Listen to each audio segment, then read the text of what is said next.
Ողջույն բարեկամներ, այսօր միասին պատրաստում ենք ելակով սերուցքային անչափ համեղ պաղպաղակ, ընդամենը 3 հիմնական բաղադրիչով հաշված րոպեների ընթացքում, իսկ արդյունքը ստացվում է գերազանց։ Սա լավագույն և ամենահամեղ տարբերակն է ամառվա շոգին դիմակայելու համար, և այս ամենը ամենապարզ հասանելի բաղադրիչներով, սկսենք պատրաստել։ Ես պատրաստում եմ միանգամից կրկնակի չափաբաժնով, եթե բաղադրատոմսը ձեզ համար մեծ է, կարող եք բաղադրիչները կիսել։ Կես կիլոգրամ ելակը ձեռքի բլենդերով այսպես տրորում ենք, և որպեսզի պաղպաղակի մեջ սերմի հատիկներ չլինեն, ստացված զանգվածը անց ենք կացնում մաղով։ Այս բաղադրատոմսի մեջ ելակը կարող եք փոխարինել ձեր սիրած մրգերով և հատապտուղներով, տարբերակները բազմազան են։ Պատրաստման համար մեզ անհրաժեշտ է նաև 30 և ավելի տոկոս յուղայնություն ունեցող սերուցք, որ նախքան օգտագործելը պետք է դնել սառնարան և թողնել առնվազն 12 ժամ։ 1 լիտր սառը սերուցքի վրա ավելացնում ենք 1 թեյի գդալ վանիլային շաքարավազ և 380 գրամ խտացրած կաթ, նախապես նշեմ, որ խտացրած կաթը նույնպես սառը վիճակում է։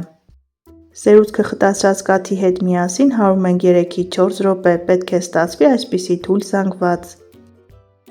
Բարեկամներ, եթե նոր եք միացել հայկական խոհանոց ալիքին, անպայման բաժանորդագրվեք և սեղմեք զանգակ կոճակը, հայկական խոհանոց ալիքում կգտնեք շատ համեղ և հետաքրքիր բաղադրատոմսեր։ Արտահայտիչ մրգային համ ստանալու համար մանր կտրատում ենք նաև կես կիլոգրամ ելակ։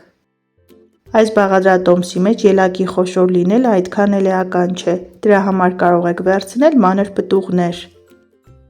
Սերուցքի վրա ավելացնում ենք բլենդերով անցկացրած և մանրացրած ելակը, մի լավ խառնում ենք և դնում ենք սառցարան, թողնում ենք առնվազն 6 ժամ։ Գույնը և բույրը պարզապես արտակարգ է, և այս ամենը առանց ներկա նյութերի և գունանյութերի, որը հանգիստ կարելի է տալ երեխաներին։ Լցնում ենք համապատասխան տարայի մեջ և մնում է ամենադժվար մասը՝ սպասել 6 ժամ։ Իսկ դուք երբևէ պատրաստել եք ելակով տնական պաղպաղակ, շատ հետաքրքիր է, գրեք մեկնաբանություններում, եթե այո, նշեք նաև ձեր բաղադրատոմսը։ Արդեն անցել է 6 ժամ, հիմա տեսեք վերջնական արդյունքը։ Ձևավորում ենք գնդիկներ պաղպաղակի համար նախատեսված գդալի օգնությամբ և մատուցում ենք, իդեալական է։ Սառը սուրճ ենք պատրաստում, ընտանիքի անդամներին հրավիրում ենք սեղանի շուրջ և վայելում ենք, անմահական է ստացվել։